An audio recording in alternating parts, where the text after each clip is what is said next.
Mercredi 4 juin 2018, mesdames et messieurs, il est exactement 5h55 en UTC. Vous êtes en direct sur la RTI1, la première chaîne de télévision de Côte d'Ivoire, avec des animateurs professionnels qui connaissent les implications du métier, qui savent comment parler et oui, qui savent qu'on ne dit pas n'importe quoi et n'importe comment. Merci, bienvenue. Nessindri, n'est-ce pas? Bonjour. Bonjour. Ça va? Oui, ça va bien? très bien. Oui. Ça va très bien? Oui, ça va bien. Ça a été le week-end? Oui, tranquille. J'ai eu le temps de me reposer. Je suis sûre que les téléspectateurs ont fait de même. Vous n'avez pas le choix parce qu'il a beaucoup plu. Hein? Effectivement, comme quoi la pluie nous attend chaque week-end. Hein. Voilà. Aujourd'hui, par contre, il semblerait qu'il fera beau. Voilà. Peut-être, ou pas. Pour quelqu'un qui a fait la météo pendant une dizaine d'années, je ne vais pas me risquer à dire qu'il va faire beau. Mais ce qui est sûr, on aura un jour, des prédispositions. On aura le jour, on aura le midi et on aura la nuit. Non, ce qui va se passer dedans, franchement là, on ne peut pas garantir à 100%. Mais par contre, ce qu'on peut vous garantir, c'est que cette émission, vraiment, on va mettre tous les ingrédients afin de pouvoir bien entamer votre semaine. Et ça commence déjà par un voyage, parce que chaque jour est une découverte. Bienvenue à Matin Bonheur et bon départ pour Auxerre. C'est parti.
Voilà, Marco, c'est cela, Matin Bonheur. Hein. On vous permet de faire le tour du monde, bien qu'en étant ici à Abidjan, en Côte d'Ivoire, on vous permet d'aller en France, à Auxerre. Mais en Afrique aussi, hein, parce que vous ne oui. pouvez pas qu'on pense que c'est seulement des images de l'extérieur. On passe des images de notre beau continent, de nos villes, tout ça.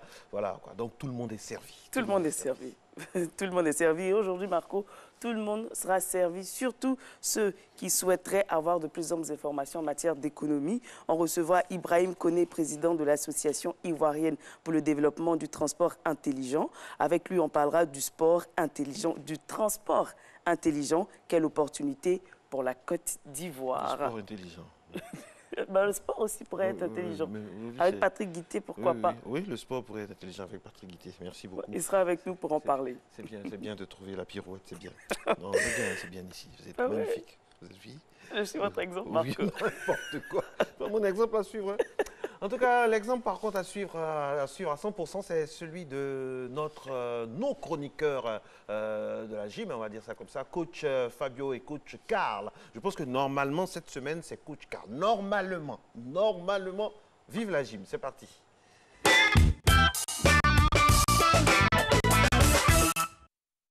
Bonjour à tous, j'espère que vous avez passé un super week-end. Alors aujourd'hui, on repart avec une nouvelle semaine de sport.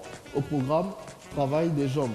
Alors, on va directement se mettre sur l'avant-bras comme ça, sur le côté, d'accord? Je sais qu'on vient de se réveiller.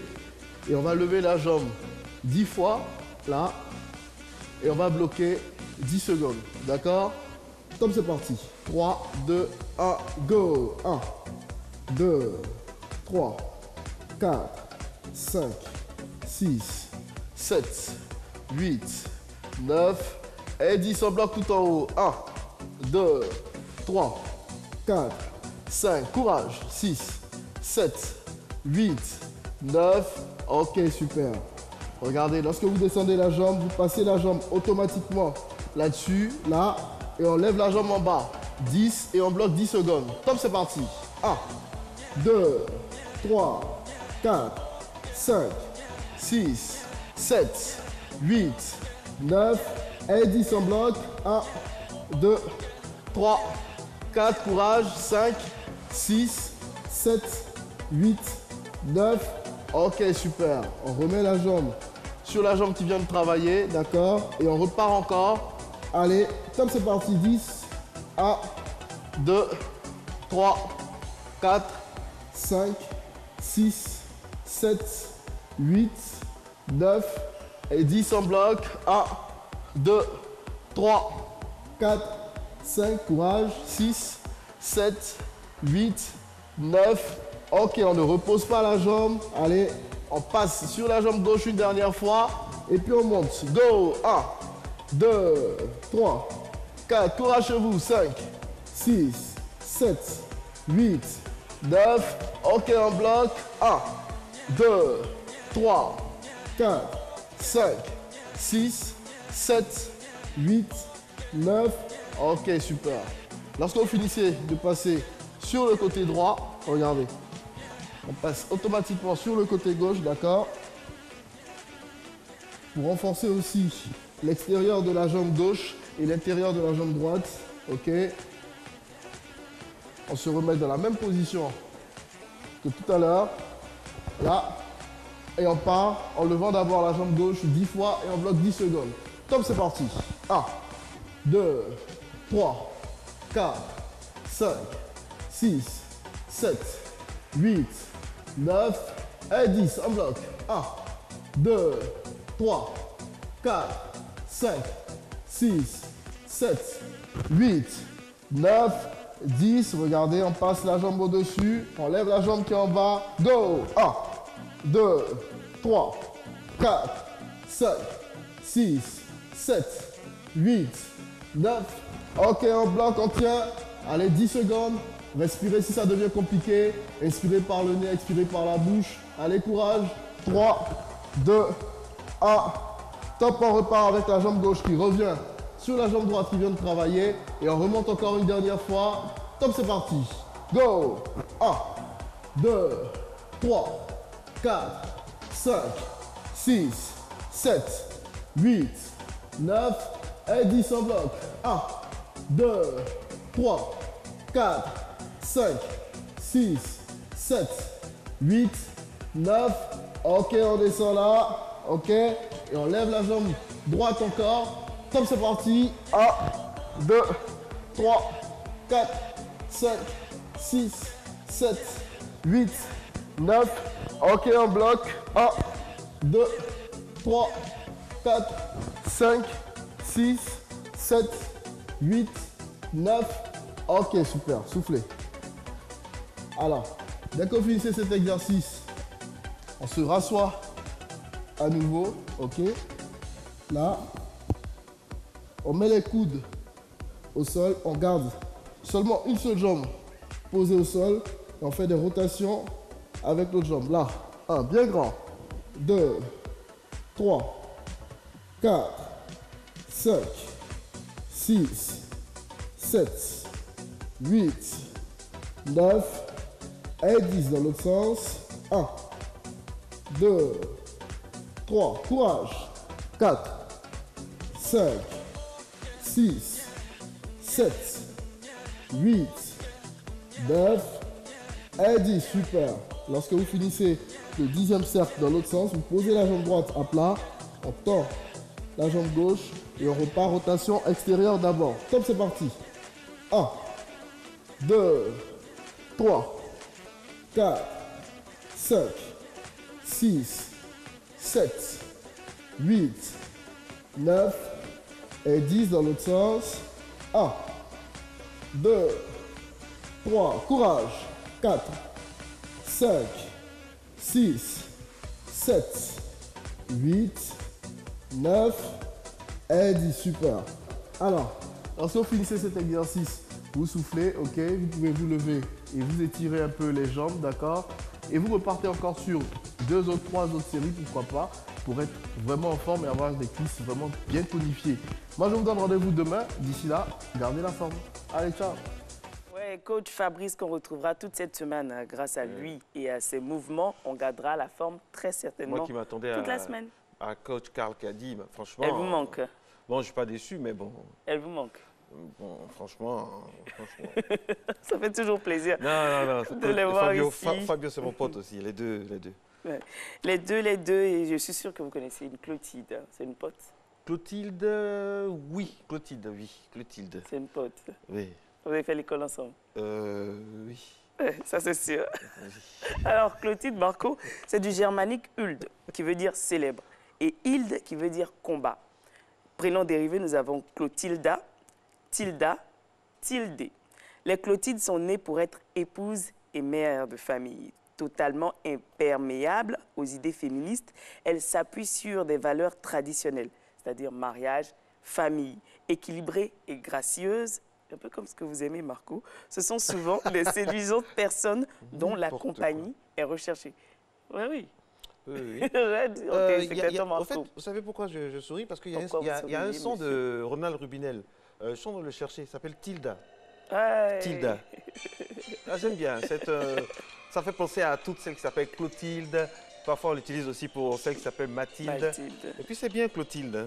Je connais quelqu'un qui s'appelle Tildé. Tildé. Tilde. Vous connaissez le son de Ronald Rubinel? Oh oui, mais je le saurais chanter. Ne me demandez pas de chanter. Vous savez, c'est de quelle année ça? C'est un grand souk, hein? De quelle année? Je sais pas si on entend bien, mais Bah oui, des on entend bien. Respectez les gens qui ont vécu. Bah, ce sont des Et qui chansons, vivent Marco, qui traversent le temps. Hein. Ouais. Je suis sûr que cette chanson est sortie il y a de Et cela. le titre, c'est Tilda. Tilda. C'est sorti en quelle année? Tilda. C'est dans les années 80, je crois. Bah, je la connais. 90, Je n'étais pas encore née, ça fait mais je la partie connais. donc, vous savez, les anciens zouks, c'était les meilleurs. Donc, il y avait un zouk, Ronald Rubinel, des générations ont dansé sur cette chanson. En hommage à Tilda, c'est pas, l'histoire ne nous dit pas s'il parlait d'une Mathilde ou d'une Clotilde. Ce qui est sûr, il y a Tilde dedans. Et ça fait bien. Joyeux anniversaire, mesdames et messieurs, à Bar Raphaëli, top modèle de nationalité israélienne, né un 4 juin. Et puis également, on a Mathieu Joanne, né à Saint-Lô, chanteur, auteur, compositeur français, révélé au grand public après sa participation à la saison 4 de la Star Academy. Et puis, des événements du 4 juin, par exemple, le 4 juin 2017, Jeux Olympiques, le comité d'organisation des Jeux Olympiques d'été de 2012 de Londres dévoile le nouveau logo. Et puis, 4 juin 1948, par contre, événement malheureux, mort de Louis Lumière, chimiste et industriel français, né en 1864, qui, avec son père Auguste, inventa le cinéma en 1895. Et Marco, aujourd'hui, c'est la journée internationale des enfants victimes innocentes d'agression. Alors, les enfants partout à travers la planète n'ont pas tous, malheureusement, les mêmes chances. Il arrive que certains d'entre eux soient victimes d'agression. C'est pourquoi l'Organisation des Nations Unies a choisi la date du 4 juin qui, depuis 1992, rappelle les violences que subissent les milliers de jeunes. Voilà. Et puis, on a aussi une date à l'esprit pour ceux qui aiment beaucoup l'histoire. 4 juin 1958, vous savez le fameux discours du général de Gaulle sur un fameux balcon, je vous ai compris. C'était donc du balcon du gouvernement général d'Alger. Le général de Gaulle lance à la foule, je vous ai compris, je sais ce qui s'est passé. Ce discours-là restera dans les annales, autant pour son contenu assez flou. Et puis voilà, après, on sait ce qui s'est passé. Voilà, aujourd'hui, ces 4 mots, je vous ai compris, sont devenus pour beaucoup de Français le modèle du cynisme, hein, pour interpréter certaines personnes, du cynisme en politique. Allez, reportage numéro 1 pour ce rendez-vous de Matin Bonheur numéro 1 également de la semaine. On va parler agriculture et aller parler de producteurs d'anacarde engagés à rehausser la qualité de l'anacarde en Côte d'Ivoire. Voici ce que ça donne. Cet entrepôt a une capacité de 25 000 tonnes. C'est ici qu'une partie des noix de cajou refoulées au port d'Abidjan est récupérée, séchée à nouveau, reconditionnée, puis remise en selle pour l'exportation. Fonctionnel depuis le mois d'avril 2018, il est la trouvaille de la FENAPACI, la Fédération nationale des producteurs d'anacarde, pour améliorer la qualité de la noix de cajou produite en Côte d'Ivoire. Nous n'avons pas besoin de faire retourner les produits dans les différents villages pour aller les sécher. Donc nous les séchons ici directement et nous les reconditionnons pour les producteurs. Le but, c'est de pouvoir vendre, parce qu'aujourd'hui, le marché est très difficile. Avec ces 750 000 tonnes produites en 2018, la Côte d'Ivoire tient son rang de premier producteur mondial.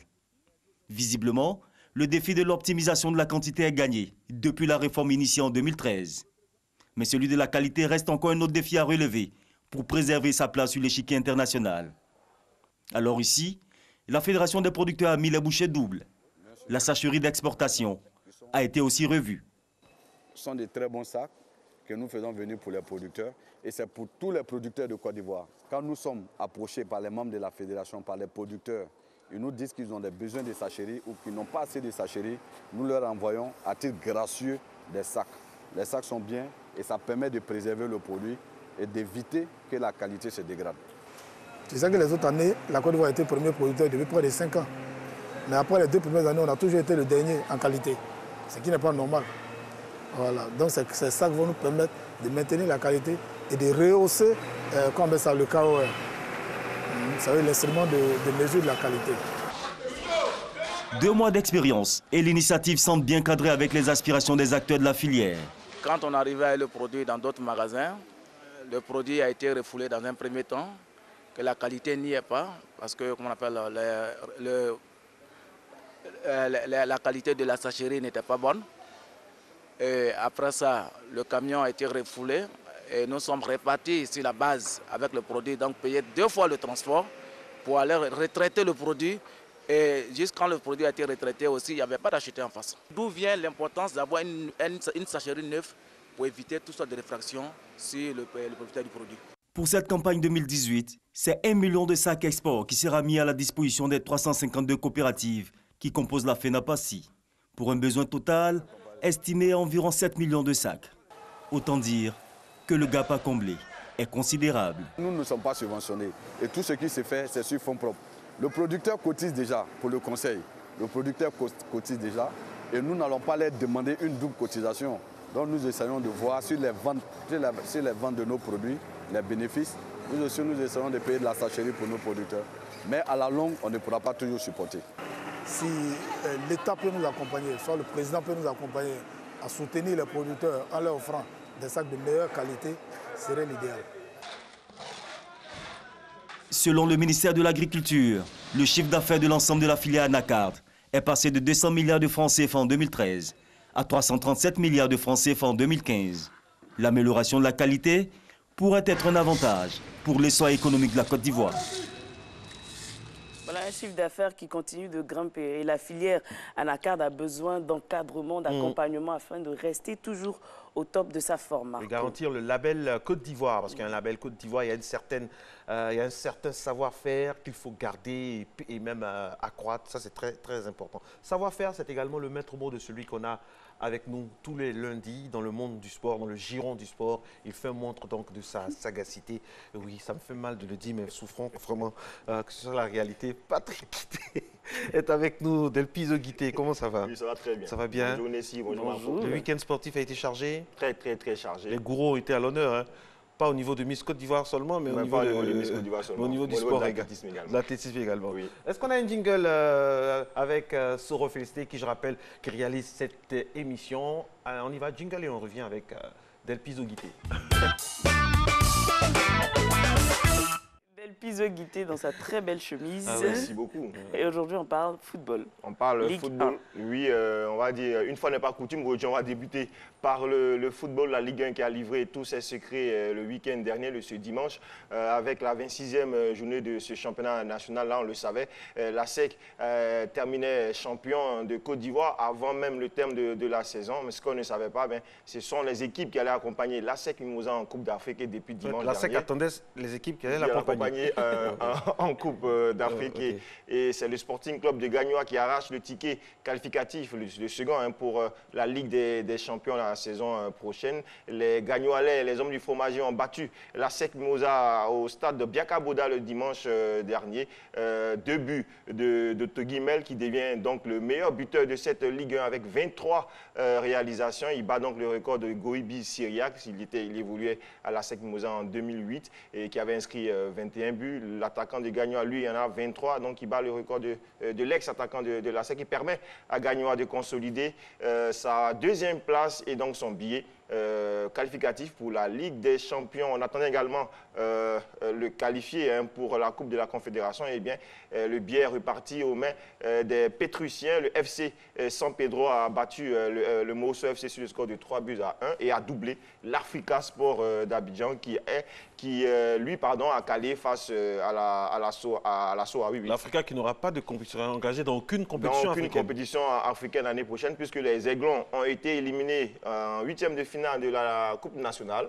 Et donc, l'Africa ne participera pas à cette compétition. On va dire que c'est la conséquence de l'instabilité sur le banc des Aiglons. Vous l'avez dit, Adaï Olivier, entraîneur de l'Africa, avait été limogé pour faire place à l'entraîneur des jeunes. Lui a réussi à gagner un match, mais après, face à la SOA qui luttait pour le maintien, eh bien, les Aiglons ont calé un but partout. La SOA qui empêche le stade de séjourner encore une fois en Ligue 1, puisque, on le savait également, le COE Sport était relégué en Ligue 2. Celui qui va accompagner donc les COEK en Ligue 2 l'année prochaine, eh bien, c'est le stade d'Abidjan, malheureusement. Premier vainqueur de la Coupe d'Afrique, premier club ivoirien vainqueur de la Coupe d'Afrique. En 1966 ben, voilà, premier et seul, non? Non, pas seul, puisque la SEC Mimosa a remporté également la Ligue des Champions, et puisque l'Afrique a remporté la Coupe des vainqueurs de Coupe. Donc, c'est le stade. C'est le stade qui va séjourner la saison prochaine. En Ligue 2 et pour la promotion, eh bien, on connaît déjà l'identité d'un des clubs qui s'est promu en Ligue 1 la saison prochaine. Pardon, il s'agit du Lys de Sassandra qui, avec le FC San Pedro, eh bien, vont porter haut les couleurs des clubs de la côtière. Football, pas de match amicaux pour les éléphants. Les éléphants n'auront pas de match amicaux pendant ce mois de juin. Et bien entendu... Personnellement, ça ne m'étonne pas. En tout cas, on s'attendait à des matchs amicaux puisque en mars dernier, eh bien, le premier vice-président de la Fédération ivoirienne de football, M. Sori Diabaté, avait indiqué que, eh bien, en juin, il y aurait donc des matchs amicaux, ce qui permettrait donc à la Fédération ivoirienne de football de faire le choix eh bien, du successeur de Marc Vidmot. Malheureusement, eh bien, on n'aura pas de matchs amicaux pour les éléphants pour préparer les éliminatoires de la CAN 2019 qui vont reprendre en septembre prochain. Les éléphants devront se déplacer au Rwanda pour affronter les Amavubi. On le sait, les éléphants avaient mal débuté, en tout cas ont mal débuté leur campagne des éliminatoires de la CAN 2019 avec une défaite à Boaké, 3-2 face à la Guinée. Il faudra attendre jusqu'au 31 juin prochain, certainement, pour connaître le successeur de Marc Vidmot et puis pour, bien entendu, entamer la préparation des éléphants pour cette CAN 2019 avant celle de 2021 que la Côte d'Ivoire va accueillir sur cette terre. Parlons toujours football. L'UEFA a un nouveau président. Et ce n'est pas l'UEFA que vous connaissez, c'est l'Union des écoles de football d'Abobo qui, ce dimanche, bien entendu, a renouvelé... Vous avez cassé le truc là. Mais bon. Qui a renouvelé ces instances, et on l'a vu tout à l'heure à l'écran. Le nouveau président donc, de cette union-là se nomme M. Sanogo Mamadou. Il succède à Hamza Gamal, que vous connaissez très bien, qui a passé 8 ans à la tête de cette association. Il a reçu 33 voix sur 33 votants, 100% de suffrages exprimés, 100% de voix pour score soviétique. En tout cas, c'est pour montrer l'unanimité de tous les centres d'information d'Abobo autour de M. Sanogo Mamadou, qui les 4 années à venir devra réorganiser donc, cette commune en termes d'école de formation. Abobo qui nous a donné beaucoup d'internationaux, beaucoup de professionnels. Les centres de formation d'Abobo brillent vraiment par leur vivier inépuisable. Hein. on dénote énormément de joueurs. Il y a Bobo, il y a Nyama aussi, Oui, à Niamey. qui fournissent beaucoup de joueurs. Alors, cette fois, on va parler de Zinedine Zidane, mais attention, c'est le vrai. Vraiment, il a quitté le Real de Madrid. Zinedine Zidane a annoncé 5 jours après donc, le sac du Real de Madrid, le 3e sac consécutif en Ligue des Champions, et bien, a annoncé son départ de la tête de l'encadrement technique du Real de Madrid. Ça, on le savait, mais ce qu'on ne savait pas, c'était les raisons réelles du départ de Zinedine Zidane, donc de la Casa Blanca, comme on l'appelle, la Maison Blanche. Et bien, selon la presse espagnole, c'est l'influence, la trop grande présence de Florentino Pérez, le président du Real de Madrid, dans les affaires de transfert, qui ont fait que Zinedine Zidane a décidé de partir. Selon donc nos confrères espagnols, le Real de Madrid aurait décidé de faire partir Cristiano Ronaldo, une décision qui n'a pas plu à Zinedine Zidane, qui lui a décidé de claquer la porte. Cristiano Ronaldo, selon également la presse espagnole, qui aurait indiqué à ses coéquipiers qu'il quitterait lui également le navire merengue cette saison. Maintenant, tout le monde scrute la probable destination de Zinedine Zidane et de Cristiano Ronaldo qu'on annonce, pourquoi pas, au PSG. On a entendu dire ce week-end sur des chaînes spécialisées que Cristiano Ronaldo aurait demandé une rallonge de salaire allant jusqu'à 80 millions d'euros par an à Florentino Pérez. Est-ce que c'est vrai, info ou intox? C'est tellement une info. Vous savez, Cristiano Ronaldo a le don de faire monter les enchères. Vous savez qu'il fait quand même plus de 50% de cette équipe du Real de Madrid. C'est lui qui marque. Plus comme avant. C'est lui qui est. Ouais, c'est vrai qu'il n'a pas brillé à la finale de la Ligue des Champions, mais ça reste quand même l'élément clé de l'attaque des merengues. Et donc, à chaque année, il fait monter les enchères. Mais aujourd'hui, il n'a plus sa jeunesse d'antan. Et c'est vrai que les dirigeants du Real de Madrid n'ont plus envie de miser sur, on va dire sur le passé, mais plutôt sur l'avenir. Ils sont en train de rechercher pour l'instant un nouveau Cristiano Ronaldo, bien une nouvelle star qui pourrait porter les couleurs du Real de Madrid. Et pourquoi pas, il regarde du côté du PSG. Un nouveau Togui Mel. Un nouveau Togui Mel. On regarde du côté du PSG, puisqu'on annonce notamment Neymar du côté du Real de Madrid. Oui. Ah. Et elle a toute sa jeunesse, Talou. Elle est vainqueur du 200 mètres à Rome. Oui, Talou a remporté la finale du 200 mètres féminin lors de la 4e étape de la Diamond League 2018 disputée jeudi soir à Rome en Italie. Oui. Guité, Oui. Excusez-moi, il y a des Ivoiriens qui nous envoient des messages, ils ont raison, qui veulent qu'on leur explique un peu en deux minutes le concept de la Diamond League. La Diamond League, c'est comme un championnat. C'est un championnat international d'athlétisme où tous les grands athlètes collectionnent des points. Et au terme donc, de ce championnat, lorsque vous avez le maximum de points, mais vous empochez une grosse enveloppe. Avec une voiture généralement une décapotable très appréciée. Voilà, donc c'est ce pourquoi court notre Talou national qui a réalisé un temps de 22,49 et qui a distancé ses coéquipiers avec cette victoire. Donc, Talou comptabilise, on vous le dit, dans ce championnat de 200 mètres féminin, 13 points et elle prend les devants donc, de ce classement avant la 5e étape de cette Diamond League qui se déroulera le 7 juin prochain à Oslo. C'est en Norvège. C'est en combien d'étapes? Là, je pense c'est une dizaine d'étapes. D'accord. Taekwondo, les Ivoiriens rentrent, hélas, bredouille de Rome. Oui, si Talou, elle a gagné, on va dire, s'est illustré à Rome, les éléphants taekwondo, eux, reviennent de la capitale de l'Italie sans la moindre breloque, puisque les éléphants, en tout cas les protégés, n'ont pas gagné on va dire, la moindre victoire à Rome. Bagui Ruth, qui était, on la voit à l'écran, qui était un grand espoir de médaille, est tombé en quart de finale. Quant à Zokou Firmin et Assissé Cheikh Salah, ils ont déclaré forfait à quelques encablures donc, de cette compétition. Et donc les éléphants, les éléphants taekwondoïnes qui ne nous ont pas habitués à une telle prestation, rentrent de l'Italie sans la moindre victoire. Mais en tout cas, ils vont se préparer pour d'autres échéances, pour gagner le maximum de points pour préparer les Jeux. On peut tout leur pardonner, vu ce qu'ils nous ont donné comme joie, comme fierté. C'est ça, au moins, là, on peut dire que ça peut arriver.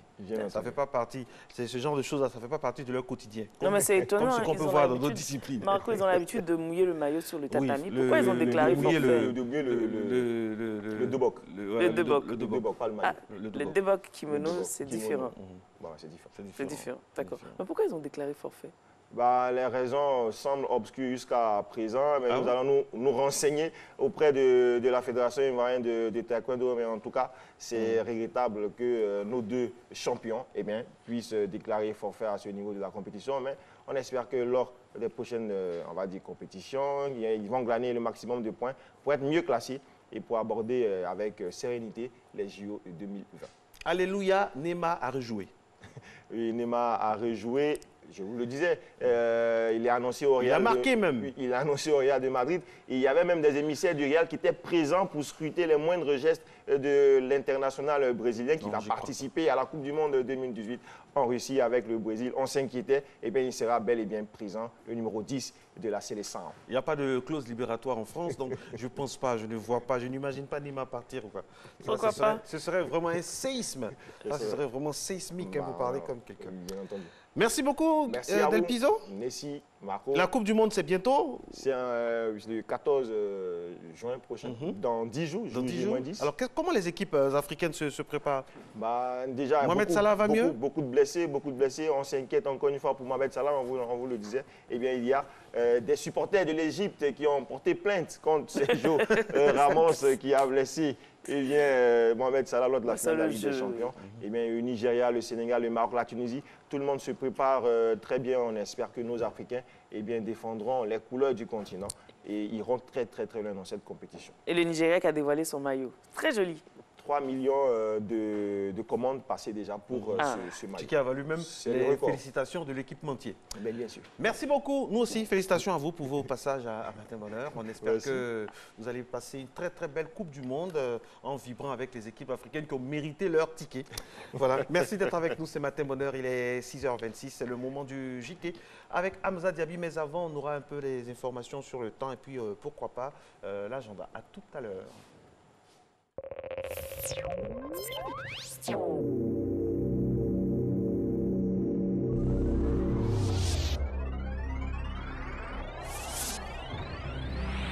Chrétiens, chrétiennes, catholiques, le secrétariat exécutif des œuvres catholiques, structure officielle de l'Église habilitée à organiser les pèlerinages, vous propose du 4 au 10 juillet 2018 sur les pas du Christ en Israël, du 5 au 21 août 2018 le cycle marial France, Espagne, Portugal, du 15 au 27 décembre 2018 Vivre Noël en Israël, du 20 au 28 janvier 2019 les JMJ 2019 au Panama, Infoline 07 03 87 63 07 30 47 97. Que Dieu vous bénisse.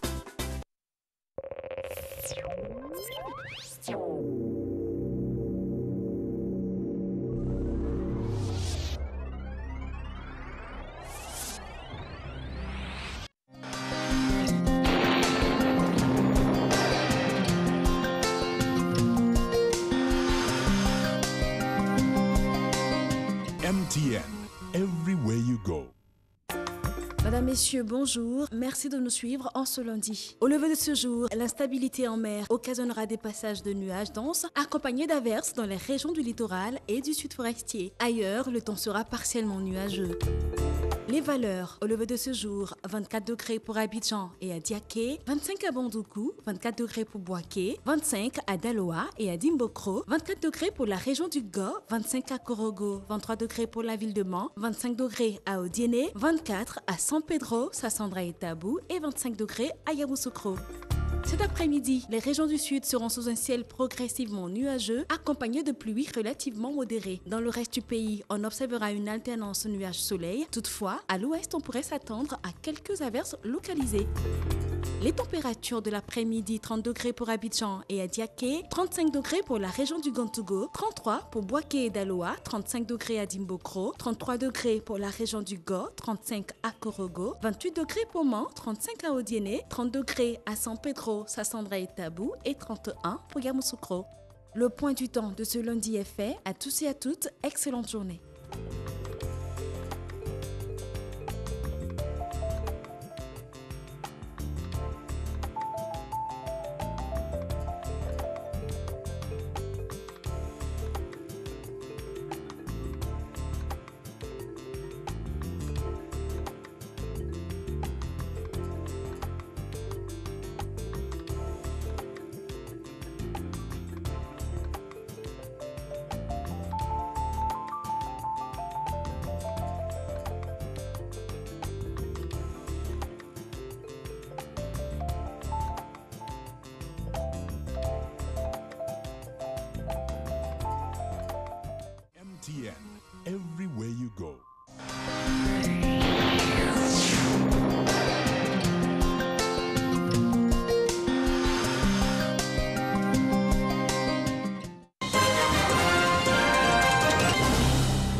Mesdames et messieurs, bonjour et bienvenue dans ce 6h30. Le Moronou dit oui à l'accord politique du RHDP. Une rencontre des militants de base du PDCI-RDA du Moronou a eu lieu à cet effet ce dimanche dernier, donc hier à Bongouanou.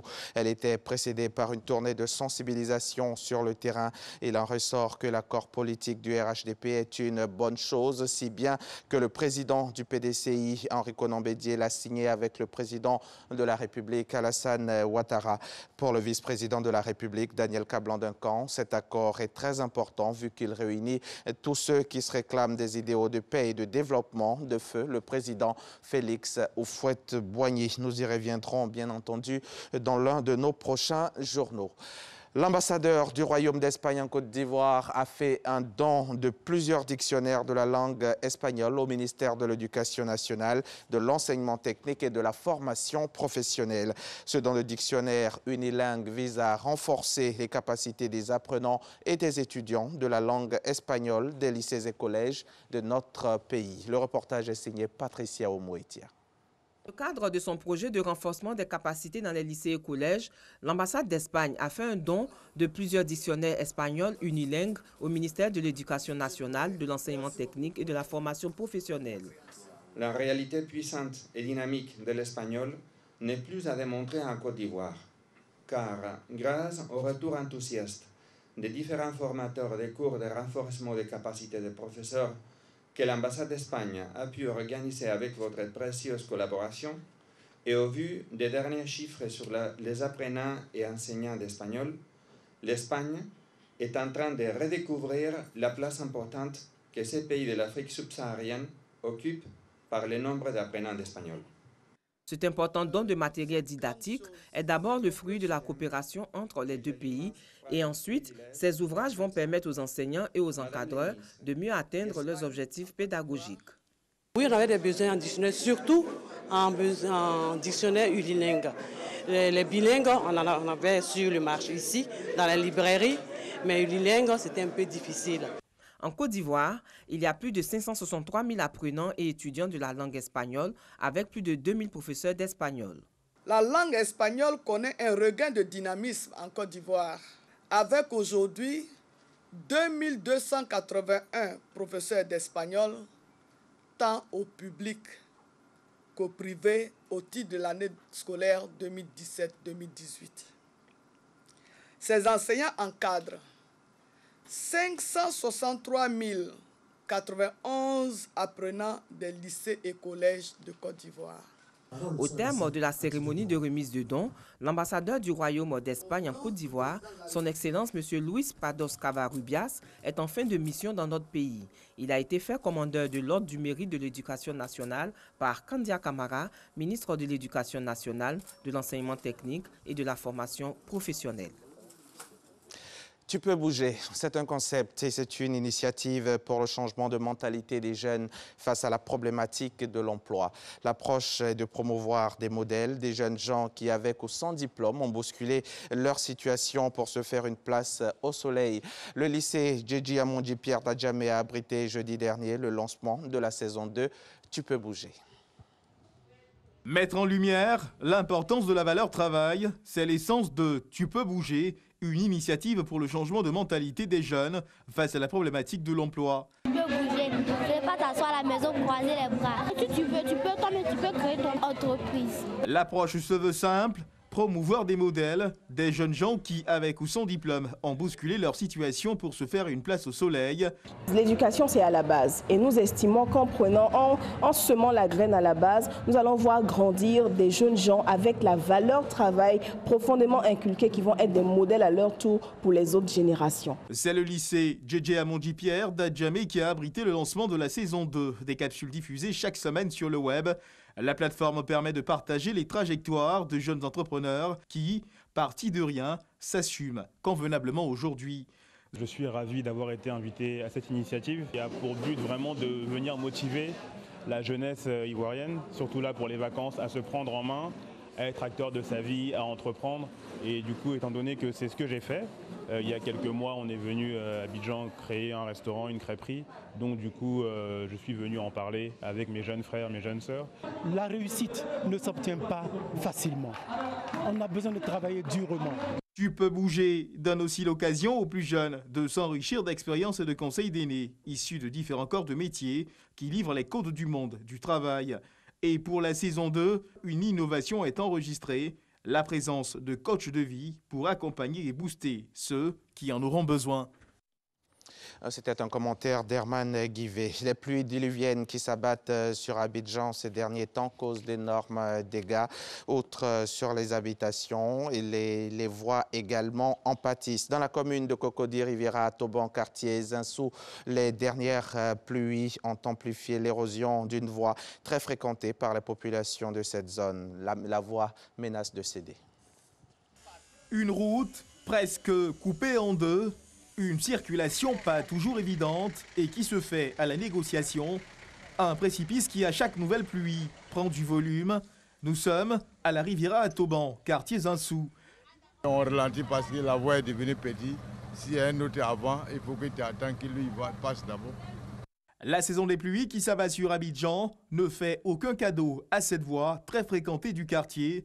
Les eaux de ruissellement ont avalé la moitié de la route. L'autre moitié qui tient encore pourrait s'effondrer à tout moment. De quoi troubler le sommeil des habitants du quartier. On a peur. À chaque fois qu'il pleut, le ravin là s'agrandit au fur et à mesure. À telle enseigne que ça a pris un pan de la route. C'était une route à 2 voies. Aujourd'hui, nous avons une voie. Et la deuxième voie est déjà entamée. Donc on ne dort presque plus. Or, c'est une voie qui dessert 4 cités. Elle est très importante pour nous. Zinsou 3, Laurier 2, Laurier 3, Abri 2000. Le lit causé par les eaux de ruissellement menace l'intégrité physique de la seule école primaire du quartier. S'il continue de s'agrandir, cette salle de classe, ce tableau d'affichage et cette aire de jeu pourraient ne plus exister. Le trou menace même l'école parce que si on n'arrange pas le trou, l'école même risque de s'effondrer. Depuis un certain moment, l'érosion commence à gagner la route. Et bientôt, ça va traverser, ça va atteindre mes magasins. Donc, on est inquiet. Des pneus et des barils pour signaler la présence d'un danger imminent. Malheur au conducteur qui ne fera pas preuve de vigilance. L'actualité internationale peut refermer ce journal. En Italie, Luigi Di Maio, chef politique du mouvement 5 étoiles, et Matteo Salvini, dirigeant de la Ligue, respectivement ministre du Développement économique et du Travail et ministre de l'Intérieur, ont soutenu à la fois leurs candidats et leur programme de changement. Matteo Salvini a notamment visité le centre d'accueil et d'identification de Pozzallo et tenu un discours à Catane où il a confirmé son objectif tolérance zéro pour les migrants illégaux, soit plus d'un demi-million en Italie. Pour faciliter les expulsions, il a promis de travailler avec les gouvernements de pays africains. Et puis pour terminer, en Corée du Nord, des remaniements majeurs ont eu lieu au sommet de l'appareil militaire. Les 3 personnages les plus importants de l'armée populaire de Corée ont été limogés et remplacés par des hommes plus jeunes et peut-être plus modérés, selon des sources sud-coréennes et américaines. Une refonte sur fond de pourparlers de dénucléarisation avec les États-Unis et de rapprochement avec la Corée du Sud. Voilà qui met un terme à ce journal. Merci Hamza. Merci. Merci beaucoup, M. Diaby. Merci beaucoup, M. Govon. Quelle heure 10h d'abord et 13h ensuite. Ah oui. L'OPA Hamza Diaby sur RT. Très belle semaine. Merci. À vous. Allez Marco, aujourd'hui on rappelle que nous allons recevoir Ibrahim Koné, président de l'association ivoirienne pour le développement du transport intelligent. Avec lui, on parlera du transport intelligent, quelle opportunité pour la Côte d'Ivoire. Marco, Gabriel Zani est avec nous. Gabriel Zani est avec nous, mais puisqu'on parle de transport, on va rester dans le giron du transport pendant que Gabriel s'installe pour parler du bus numérique au secours des seniors. C'est parti. À Villandreau, petite commune rurale du Sauternais, un bus fait escale pour la journée. Son but, ramasser les seniors égarés sur le bord de la route du numérique. Jeunes retraités ou octogénaires avancés, ils veulent apprendre les bases ou se perfectionner pour ne pas être mis à l'écart d'une société de plus en plus dépendante des ordinateurs. Tout, EDF, impôts, il faut tout faire sur Internet. Alors bientôt on n'aura plus de papier. Alors il faut bien essayer de nettoyer. Essayer de prendre le virage d'Internet avant d'être définitivement laissé de côté. Pour certains seniors, c'est un casse-tête, voire une source d'angoisse. 45% des visiteurs ne possèdent pas d'adresse mail avant de venir ici, mais ils n'ont pas le choix. De plus en plus de démarches administratives sont aujourd'hui totalement dématérialisées.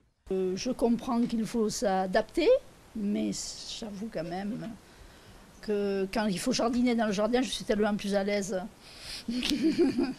Lancé fin 2016, le bus numérique entame sa deuxième saison en Nouvelle-Aquitaine. À ce jour, plus de 2500 personnes ont pu bénéficier gratuitement de l'aide des intervenants le temps d'une journée. Leur première mission, démystifier l'outil informatique. Ces personnes, plus on avance, plus on crée une exclusion parce que tout devient dématérialisé. Et ces personnes-là n'ont pas les moyens, d'une part financiers, et ne sont pas formées pour pouvoir accéder au numérique, accéder à tout ce qu'on leur demande, comme les impôts, comme la CPM, comme les caisses de retraite. Financé en partie par la Caisse d'assurance retraite d'Aquitaine, le bus traversera 200 villages-étapes. Un autre bus numérique sillonne depuis cette année la région centre, mais pour indiquer la fracture numérique au mieux, il faudrait des émules dans toutes les régions françaises. Voilà, de retour sur le plateau de Matin Bonheur et Gabriel Zani est très bien installé. Avec vous, c'est Instant Vérité? Oui, Instant Vérité ce matin. Bon, on va essayer de faire sans l'invité. Pourquoi? Qu'est-ce qui s'est passé? Bon, l'invité nous a appelé ce matin pour dire qu'il était indisponible. Voilà, qu'il ne pouvait pas être là, tout simplement. Bon, on a essayé de négocier, mais bon, on n'a pas pu. C'est ça les inconvénients de cette matinale. C'est le matin. Ça, les aléas du direct. Les aléas du direct. Si c'était l'après-midi, on aurait pu trouver quelqu'un d'autre. Voilà. Quand ces situations pareilles arrivent, on ne sait pas vraiment comment se tenir parce qu'on sait que les Ivoiriens nous regardent, les téléspectateurs veulent savoir. Voilà, aujourd'hui, nous allons aborder peut-être la question du RADP. Qu'est-ce qui se passe effectivement au RADP? Où va cette coalition, la coalition des oufouettistes? Voilà, RADP, c'est le Rassemblement des oufouettistes pour la démocratie et la paix en Côte d'Ivoire. Donc, il était question pour nous d'aborder tous les sujets, toutes les questions qui gravitent autour de cette problématique-là aujourd'hui, voilà, qui intéresse les Ivoiriens, veulent savoir qu'est-ce que c'est, ça va où on en est exactement, que dit le PDCI, que dit le RDR, les deux grands alliés qui forment cette coalition, enfin, à part l'UDPCI, le PIT et puis d'autres partis qui veulent bien rentrer dans cette coalition-là. Alors, donc, ces deux grands alliés-là, qu'est-ce qu'ils veulent, effectivement? Voilà. Aujourd'hui, on allait en parler, mais bon, voilà, l'invité est indisponible. Peut-être la semaine prochaine? Oui, peut-être la semaine prochaine, on verra bien. On verra. Et qui était l'invité? Bon, voilà, c'est Mamadou Touré. Mamadou Touré, le porte-parole du RDR, du Rassemblement des Républicains. Et donc, il devait être là pour parler du RADP. Je pense que ce sont les personnes qui sont les personnes ressources, voilà, qui sont vraiment bien indiquées pour parler de cette coalition-là. On allait aborder vraiment toutes les interrogations des Ivoiriens pour que les uns et les autres comprennent voilà, de quoi il s'agit. Et puis, bon, on souhaite que la politique en Côte d'Ivoire se passe bien pour le bien de tous. Voilà. Et quelles sont les interrogations principales des Ivoiriens? En fait, voilà, les Ivoiriens se posent la question de savoir où va le RADP. Que dit le PDCI? L'alternance, qu'est-ce que c'est? Il y a vraiment eu alternance? Enfin, il aura alternance, il n'aura pas. Qu'est-ce qu'il y a eu effectivement? Qu'est-ce qui a été dit? Voilà. Et puis, que dit le RDR? Que dit le RDR? Et puis, bon, quelles sont les perspectives d'avenir de cette coalition-là? Est-ce qu'il y aura effectivement parti unifié ou encore le RADP va rester juste un groupement politique? Voilà. C'est quoi l'avenir de cette coalition? En fait, donc, ce sont les questions, ma foi, intéressantes et en même temps préoccupantes pour tous.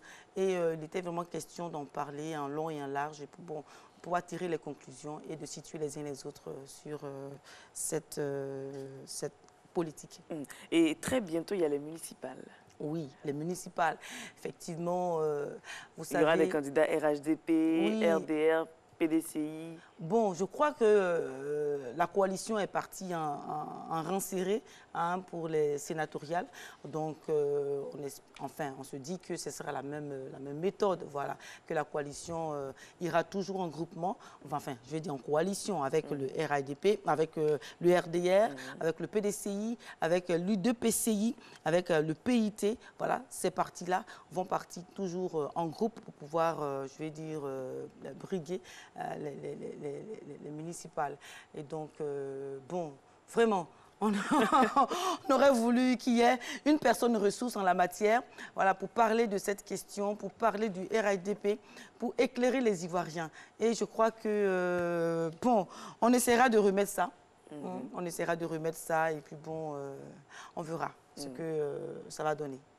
De toutes les façons, vous venez toujours avec des sujets intéressants qui intéressent les Ivoiriens. Ça fait plaisir de suivre votre instant vérité avec vos différents invités. Oui, parce qu'en fait, on s'inspire des sujets d'actualité, que ce soit des faits de société, que ce soit des sujets d'actualité politique. Voilà, on est toujours, je vais dire, en avant des choses pour pouvoir essayer d'éclairer les uns et les autres et de permettre que les dirigeants, ceux qui nous regardent, aient aussi l'opinion des Ivoiriens. Voilà. Les interrogations, les conversations de quartier des Ivoiriens, c'est très important d'avoir cet aspect-là. Quand on est au devant de la scène, on n'a pas toujours peut-être le temps de regarder derrière ou de revenir voilà, au bas de l'échelle, mais c'est important de pouvoir porter cet espace-là. Comment les Ivoiriens pensent, qu'est-ce qu'ils pensent, par exemple, de la psychologie, qu'est-ce qu'ils pensent des déguerpis, qu'est-ce qu'ils pensent le matin de la cherté de la vie, pourquoi pas. Voilà, ce sont des questions préoccupantes, ma foi. Donc, Gabriel Zani, bientôt avec le président des associations de Côte d'Ivoire, des consommateurs. Des consommateurs, oui. Parce que c'est important. En Côte d'Ivoire, on s'est dit que les Ivoiriens ne parlent pas. Même quand, je vais dire, il y a une grande flambée des prix, les Ivoiriens ne réagissent pas. Mais pourquoi? Parce que peut-être que les associations des consommateurs ne parlent pas assez. Ou encore parce qu'ils sont, je vais dire, ces associations-là, parce qu'elles sont muettes. Ou qu'est-ce qui se passe véritablement de poids? Oui, mais oui, elles n'ont pas de poids, c'est vrai d'une part, mais peut-être qu'il y a aussi des contingences. C'est-à-dire que ces associations-là existent, mais pour qu'elles puissent, je vais dire, parler, pour qu'elles puissent s'exprimer sur des questions cruciales, telles que la flambée des prix des denrées alimentaires, par exemple, il faut mettre des mécanismes en place, il faut mettre des systèmes en place pour que ces associations-là s'expriment au mieux, voilà, et portent la voix des Ivoiriens. Et donc, c'est tout un ensemble, en fait. C'est une question de politique, c'est une question de gestion, de gouvernance et tout ça. Et dans le transport aussi. D'un jour à l'autre, on constate une augmentation. Ça, c'est... Bon, mais tout ça en même temps, le transport, ce n'est pas des choses, je vais dire, c'est pas des choses anodines. C'est-à-dire que le transport ne s'augmente pas tout seul. Peut-être que sûrement, c'est parce que peut-être le carburant, voilà, le carburant, il y a eu une hausse du prix du carburant, du prix du baril. Donc, il y a tous, je vais dire, toutes ces répercussions-là que nous avons.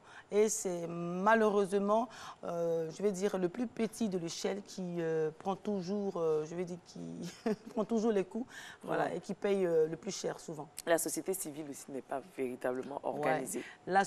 La société civile, ça aussi, c'est une grande question, voilà, une grande interrogation comme ça, qu'on doit se poser, que les Ivoiriens également doivent, je vais dire, regarder avec beaucoup d'attention. Et que je crois qu'on devient membre de la société civile parce qu'on veut travailler pour le bien-être des populations.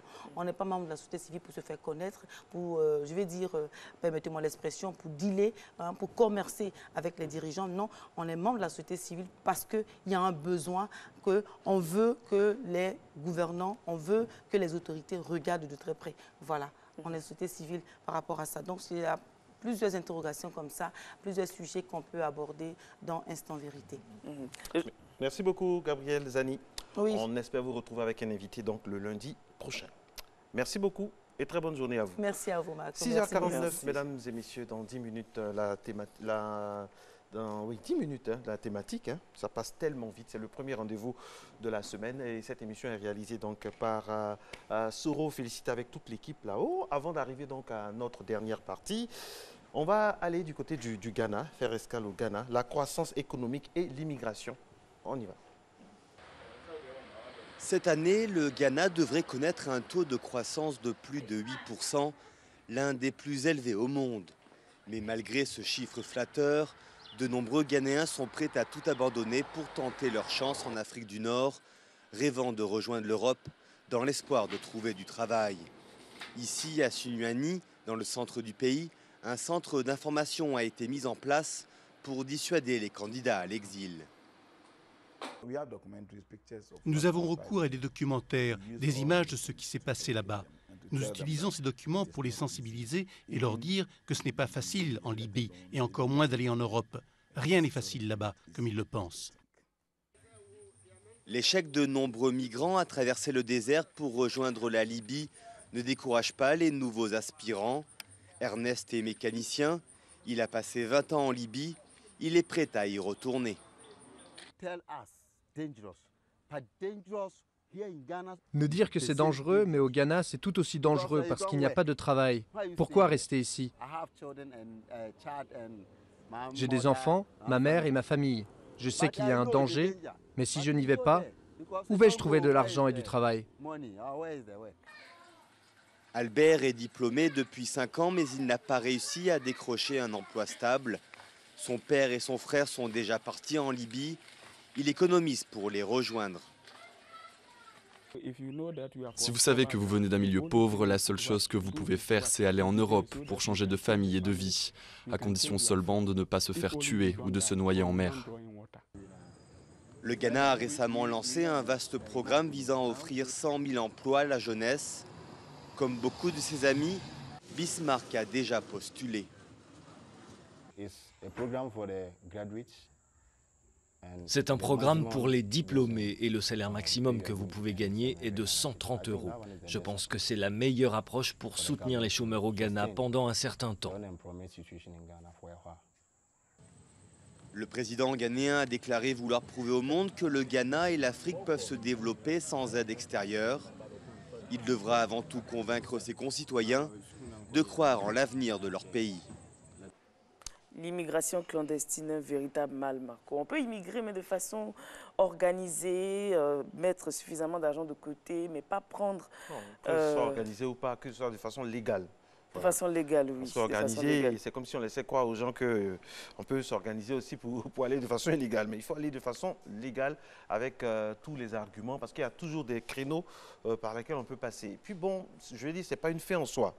C'est pas une fin en soi. On peut rester chez soi et vraiment avoir de bons résultats. Comme l'invité que nous allons recevoir dans quelques instants, il s'appelle Ibrahim Koné, il est président de l'Association ivoirienne pour le développement du transport intelligent. Avec lui, nous allons aborder un thème d'actualité, un thème intéressant, le transport intelligent. Quelle opportunité pour la Côte d'Ivoire? Monsieur Ibrahim Koné, bonjour. Bonjour. Ça va bien? Ça va. Alors, c'est votre première à Matin Bonheur. Impression déjà à chaud?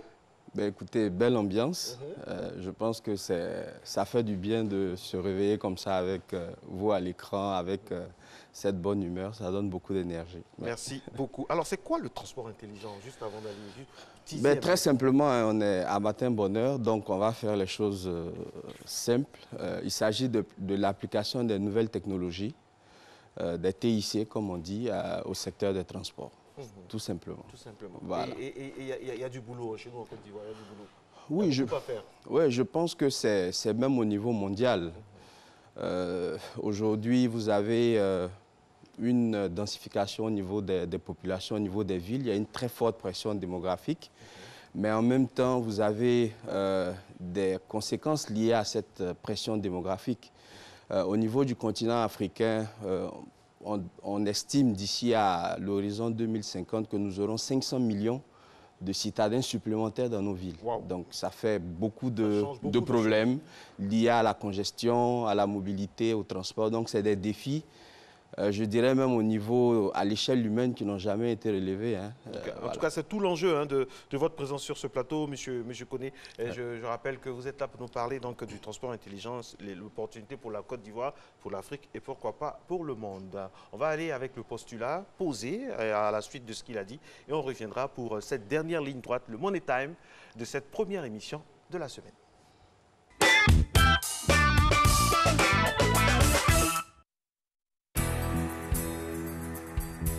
Les Les transports sont un catalyseur de la croissance économique et de l'interaction sociale, renforcés par l'innovation et l'usage technologique novatrice de l'entrée des transports intelligents en Côte d'Ivoire. Le transport intelligent, c'est le transport qui garde une certaine traçabilité du voyage, où il y a le confort et tout. C'est un transport où il y a le confort, il y a la sécurité, il y a le Wi-Fi, il y a un GPS, tout ça dedans.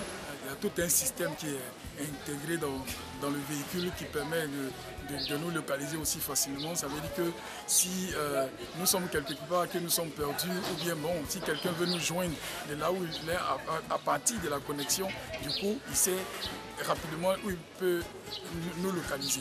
Les transports intelligents sont les transports auxquels sont appliquées les nouvelles technologies de l'information et de la communication. Les systèmes interviennent dans un contexte mondial de congestion du trafic routier d'une part et de développement nouvelle des technologies de l'information d'autre part, en particulier dans le domaine de la simulation, du contrôle en temps réel et des réseaux de télécommunications. Les avantages du transport intelligent, c'est qu'il y a la sécurité, le confort. On ne sent pas le temps passer puisqu'on est en train de naviguer, on est sur Internet. Ça permet de se déplacer plus facilement et d'éviter aussi des embouteillages. Une fois comme ça, j'avais emprunté un taxi comme ça, du genre en transport intelligent. Et le chauffeur m'a fait savoir, il m'a donné un ticket et sur le ticket, il y avait toutes les références. Parce que souvent quand on monte dans les véhicules, il y a nos téléphones qui se perdent, il y a nos bagages qui restent. Or, avec ce type d'information, aujourd'hui, avec le transport intelligent, si tu as perdu un objet, c'est facile de pouvoir retrouver cet objet. Les préoccupations relatives à la sûreté, à la sécurité, à l'environnement, au développement durable et à la congestion croissante sont devenues d'importantes questions de portée mondiale auxquelles s'attellent à répondre la plupart des systèmes de transport, même celles de nos nations en se tournant vers le transport intelligent. Ce type de moyen de déplacement vise à assurer la mobilité durable des personnes et des marchandises par des systèmes de transport efficaces et sécuritaires qui contribuent au développement de notre pays. Au niveau économique, en tout cas, je pense bien que ce transport-là sera très rentable. Vu qu'il est vraiment sollicité, il est vraiment vif et rapide, je pense bien qu'il apportera beaucoup de solutions au niveau de l'économie. Ça réduit le chômage de la jeunesse et aussi, je crois que économiquement parlant, c'est bon parce que, vous savez, on a souvent l'habitude de prendre d'autres taxis. Et quand tu prends, souvent c'est sous-taxi. Mais avec le transport intelligent, il y a le compteur qui est là, et puis bon, ça fait des économies parce que pour des petites distances comme ça, je crois que c'est moins coûteux, puis bon, ça fait des économies. Cette intégration des technologies novatrices au système des transports dans notre pays va aider à gérer plus efficacement la circulation, améliorer les transports en commun et surtout construire un système de transport sécuritaire, efficace et intégré qui favorisera la croissance économique. Sur le plateau de Matin Bonheur avec notre invité Ibrahim Koné, président de l'association ivoirienne pour le développement du transport intelligent. Il nous a donné la définition du transport intelligent. Mais c'est quoi l'objectif de cette association-là? Alors l'objectif de l'association, c'est de créer, de mettre en place une plateforme qui va permettre aux différentes parties prenantes, notamment l'administration, le secteur privé, les collectivités territoriales et également tout le secteur de l'innovation et de la recherche, de pouvoir se retrouver et faire la promotion de tous ces outils technologiques qui permettent effectivement de faciliter la vie des populations. Votre association est née en France? Non, elle est née en Côte d'Ivoire en 2016, mais effectivement nous avons un certain nombre d'alliances, de partenariats stratégiques, notamment avec ITS France, également ITS Canada. Au niveau mondial, nous avons un certain nombre d'alliances. Oui. Alors, vous partez de quel postulat? Qu'est-ce qui fonde le fait de rendre les transports intelligents dans nos pays, en voie de développement, notamment en Côte d'Ivoire? D'abord, ce qu'il faut comprendre, c'est que le transport a un rôle majeur, important dans notre société. Nos villes se développent autour des systèmes de transport. La route va tout va. Il y a l'infrastructure routière, mais surtout, il y a le fait que chacun de nous, quel que soit notre niveau, notre importance dans la société, nous sommes amenés à nous déplacer d'un point A à un point B. Donc le transport est au cœur du développement, il est au cœur de toute la thématique de la ville et de la vie des citoyens. Donc c'est vraiment important qu'à ce niveau-là, nous puissions proposer des solutions assez concrètes. Justement, quelles solutions vous proposez concrètement? Alors aujourd'hui, on voit la situation de la Côte d'Ivoire. On va prendre notre pays qu'on connaît le mieux. Le transport aujourd'hui, on a l'impression que ça relève du luxe, cher. les Ivoiriens se plaignent de plus en plus, et avec toutes les incidences, quand on fait la photo de notre pays, quelle solution propose? Alors, il faut reconnaître que le gouvernement a fait des efforts assez importants avec des projets structurants. C'était ce qui était d'abord important. Il y a eu des investissements importants au niveau de l'infrastructure routière, moderniser l'infrastructure, étendre le réseau. Il y a eu le développement de l'offre de transport. Vous avez vu au niveau multimodal, au niveau de la lagune, de nouveaux bateaux qui sont apparus, qui ont permis à plus d'1 500 000 Ivoiriens de se déplacer.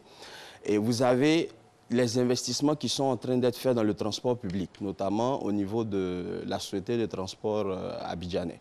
Donc tout cet ensemble... Les Ivoiriens ne sentent pas ça réellement. Oui, et je pense que c'est l'utilisation des... Il y a encore des embouteillages, il y a encore des routes qui se gâtent chaque 3 mois. Et ça, concrètement aussi, c'est des... Oui, vous savez, ce sont des processus qui prennent du temps parce qu'il s'agit de proposer des solutions efficaces et durables. Il ne s'agit pas de faire du feu de paille, il faut proposer des solutions durables. Et à ce niveau-là, c'est là aussi le rôle de l'association de faire la promotion parce que tous ces outils technologiques-là ne sont pas très bien connus. On a souvent l'impression que c'est un peu loin de nos réalités. Eh bien, nous disons au niveau de l'association que c'est possible d'avoir une mobilité durable à Abidjan, c'est possible d'avoir une mobilité intelligente, tout simplement parce qu'aujourd'hui, vous voyez, la Côte d'Ivoire est le seul pays de la sous-région à avoir des VTC. Tout simplement parce qu'on a un environnement, un écosystème numérique qui le permet. Nous avons, vous avez vu les flottes de nouveaux taxis qui sont totalement géolocalisés, qui ont un certain nombre d'outils technologiques à l'intérieur. Donc, il faut aller beaucoup plus loin et permettre de massifier tous ces outils-là de façon à ce que les populations aient un autre type de comportement par rapport à leur mobilité. C'est bien de proposer des solutions, mais est-ce que vous connaissez les problèmes réels? Écoutez, je suis ivoirien, je vis en Côte d'Ivoire, donc je connais les problèmes de mobilité, mais je prendrai un exemple très simple. Le fait de donner l'information aux voyageurs. Aujourd'hui, vous avez 30 millions d'abonnés à la téléphonie mobile, 30 millions de personnes qui ont un cellulaire entre les mains. Vous avez 17 millions à Internet. Alors, je prends un exemple. Ce matin, j'ai quitté la maison à 6 heures. En 15 minutes, j'étais ici. Alors, si demain, on a la possibilité de donner l'information aux populations sur les temps de trajet, en leur disant, vous habitez, je ne sais pas, à la Djibi, vous partez au plateau, en un clic, vous avez la possibilité de savoir quel est le temps de parcours que vous aurez pour arriver à votre lieu de travail. Donc, vous pouvez avoir un départ retardé ou un départ avancé, tout simplement parce que vous avez l'information. Oui, mais au-delà de ça, il y a l'existant. L'adressage qui n'est pas concret. On a un problème au niveau de l'adressage. On est obligé de s'orienter à travers des boutiques ou des femmes qui vendent des galettes et autres. Et puis, il y a aussi l'état même de nos trajets, de nos routes. Il y a des endroits où vraiment le GPS ne pourra pas partir en griffe. Je veux dire, tout ça, l'existant déjà doit être refondé, non? J'ai indiqué tout à l'heure qu'il y a des efforts importants en termes d'investissement concernant l'infrastructure routière. Il y a beaucoup à faire. Mais bien sûr, il y a beaucoup à faire encore pour que les Ivoiriens soient vraiment fluides dans leur transport quotidien. Oui, mais au moins on a eu l'avantage de commencer. Donc on a eu l'avantage de commencer et surtout d'impulser un processus qui, à mon avis, va permettre assez rapidement aux populations de se rendre compte effectivement que tout cet arsenal technologique que les transports, les nouvelles technologies proposent peuvent permettre d'améliorer significativement notre mobilité, peuvent permettre d'améliorer significativement le panorama du transport en Côte d'Ivoire. Monsieur Niaouré demande, c'est bien beau le transport intelligent, mais il faut d'abord qu'il y ait transport avant de parler de son intelligence dans notre pays. Qu'est-ce que vous en pensez? Très belle réflexion. Moi, je dirais qu'il y a transport. Aujourd'hui, les nouvelles technologies vont permettre de renforcer l'autorité de l'État, vont permettre à l'État d'être plus présent au niveau de tout ce qui est axe routier, au niveau du contrôle du comportement des personnes. Et à ce niveau-là, je tiens à rassurer M. Niaouré, nous ne sommes pas en train de dire des choses illusionnistes parce qu'il y a eu des cas dans d'autres pays dans le monde. Donc pourquoi est-ce que ces pays-là ont réussi à résoudre leurs problèmes liés au transport et nous, on ne réussirait pas? Donc, il y a des cas en Amérique latine, au Canada, en France, en Europe. Il y a plusieurs cas où, effectivement, l'utilisation des nouvelles technologies a permis non seulement de changer le comportement des populations, d'avoir des citoyens nouveaux, mais également d'avoir un transport moderne avec tout ce qu'on connaît en termes de corollaires. Est-ce que vous avez tenu compte du problème de connexion Internet ici, en Côte d'Ivoire? Ben, c'est une problématique, mais je dirais que ça fait partie d'un ensemble. Hein. Ça fait partie d'un ensemble. Aujourd'hui, moi, au niveau de l'association, nous constatons que nous avons un écosystème numérique. Nous avons un processus de transformation digitale de notre économie avec une volonté politique affirmée d'utiliser les nouvelles technologies de l'information. Pour nous, ça suffit à vraiment permettre à de jeunes start-up, à de jeunes acteurs de l'innovation de s'engouffrer dans cet écosystème-là et proposer des solutions concrètes aux populations pour tout ce qui concerne leur mobilité. Justement, parlant de solutions concrètes, qu'est-ce que votre sagacité peut rendre comme service à ces moyens de transport comme les Woro, les Baka, même les Wotro, qui sont des moyens de transport aussi qui aident, qui aident énormément, qui permettent même à certains de déménager, tout ça. Qu'est-ce qu'on peut faire? Je pense que les Wotro ont commencé à disparaître. Hein. Ah bon? Vous êtes sûr? Non. Je pense que les Wotro, c'est plus transformé par les tricycles maintenant. On voit que vous habitez dans une... C'est plus transformé maintenant par les tricycles. Non, on voit que c'est vraiment le directeur. Je dirais très simplement, hein, j'ai parlé tout à l'heure de l'autorité de l'État. Dans les pays où nous avons vu ce type de transport qui est quand même particulier à la Côte d'Ivoire. Les Gbaka, c'est quelque chose d'assez particulier à la Côte d'Ivoire. Les Gbaka, les taxis, c'est quelque chose d'assez particulier. Les nouvelles technologies vont permettre, je dirais entre guillemets, d'avoir un policier dans chaque Gbaka avec un dispositif embarqué qui va permettre de savoir si le chauffeur a respecté son itinéraire, si il s'est arrêté là où il ne devait pas s'arrêter, s'il est passé à un feu rouge là où il ne devait pas. On peut, avec les nouvelles technologies... Ça existe dans certains cas déjà. Oui, et ces outils-là peuvent être déployés en Côte d'Ivoire. Très simplement, on peut faire du zonage avec des balises. Donc, on sait exactement où sont les zones où ces véhicules ont le droit de circuler. À partir du moment où elles sortent de ces zones, où ces véhicules, sortent de ces zones, on a la possibilité de sanctionner. Et vous pensez qu'ils vont facilement accepter? Non, vous savez, toute innovation a besoin d'une conduite au changement. Il faut arriver à sensibiliser, à expliquer. Et tout le monde aujourd'hui est conscient qu'il faut pouvoir moderniser. Et je pense que les nouvelles technologies permettent de mettre tous les acteurs sur les mêmes plateformes, de mettre en place des partenariats gagnant-gagnant et permettre effectivement que on ait un processus où tout le monde s'engage. Est-ce que vous ne pensez pas qu'on met la charrue avant les bœufs? Parce que ce dont on a besoin, je reviens là-dessus, c'est que le réseau routier soit vraiment digne de notre pays, parce qu'il ne faut pas se comparer à des endroits où il n'y a pas pratiquement de réseau routier. Il faut pas... Voilà, il y a des choses fondamentales qu'il faut faire déjà. Notamment, vraiment, il y a plusieurs choses à faire que de parler de tout de suite.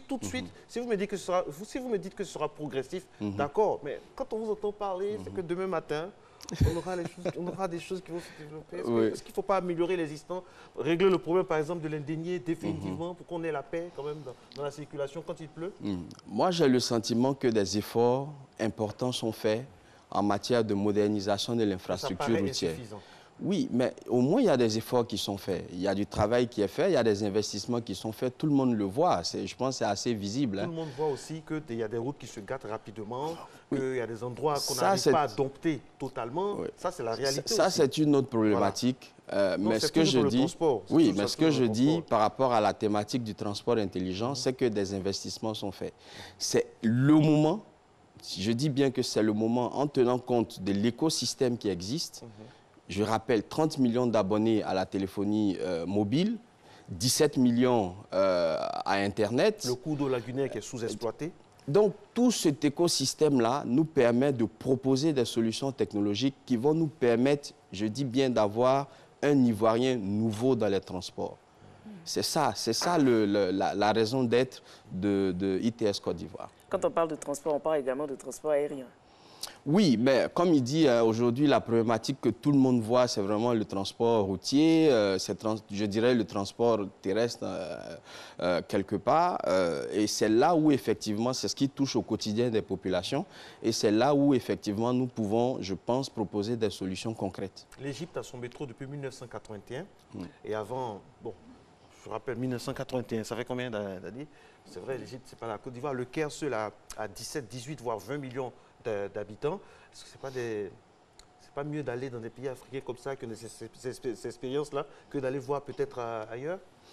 Ben, je dirais qu'en matière de ITS, de système de transport intelligent, ce n'est pas simplement lié au métro. Hein. Non, je sais. Voilà, moi je prendrais le cas de la Côte d'Ivoire. Aujourd'hui, le gouvernement est en train de mettre en place un système de transport multimodal avec le lagunaire, le routier et bientôt le ferroviaire. Donc nous, c'est le moment pour nous de développer des solutions qui vont permettre, par exemple, à un individu, en prenant un ticket de bus, de pouvoir aller au niveau du métro sans problème et de se retrouver au niveau du bateau-bus sans pour avoir à manipuler des espèces, etc. Donc ça, c'est une application concrète de ce que les ITS peuvent donner comme solution. Et tendre la main aussi à tous ces moyens de transport qu'on a sur le plan de lagunaire qui frisent la dangerosité, mais pourtant qui rendent énormément de services à la population, faire en sorte que cela aussi puisse entrer dans un cadre vraiment intelligent.